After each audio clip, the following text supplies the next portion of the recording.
School ছুটির পর কয়েকজন বন্ধু একসাথে বাড়ির পথে রওনা হলো। হাসি আর গল্পে ভরে উঠল তাদের পথ চলা।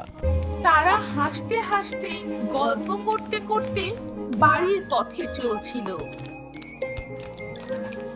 হঠাৎ রাস্তায় তারা একটি খেলনার দোকানের সামনে দাঁড়ায়।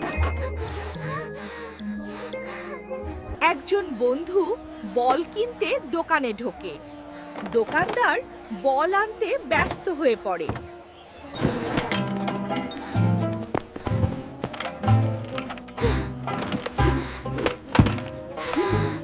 বল কিনে সবাই দোকান থেকে বের হয়ে যায়, কিন্তু একজন বন্ধুর মনটা তখন শান্ত ছিল না।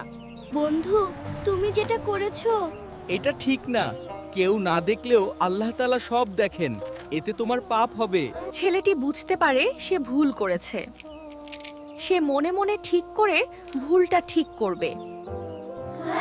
সবাই মিলে তারা আবার খেলনার দোকানের দিকে ফিরে যায়। ভুলটা ঠিক করার সাহস তারা করে। চাচা, আমি ভুল করেছি। আমি খেলনাটা চুরি করেছিলাম। আমাকে ক্ষমা করে দিন। ভুল করা খারাপ, কিন্তু ভুল বুঝে সত্য বলা খুব ভালো। আমি তোমাদের সততায় খুশি। সততা সব সময় ভালো ফল বয়ে আনে। মনে রেখো, কেউ না দেখলেও আল্লাহ সব সময় দেখেন। তোমাদের সততা দেখে আমি খুব খুশি। এই খেলনা গাড়িটা তোমার উপহার।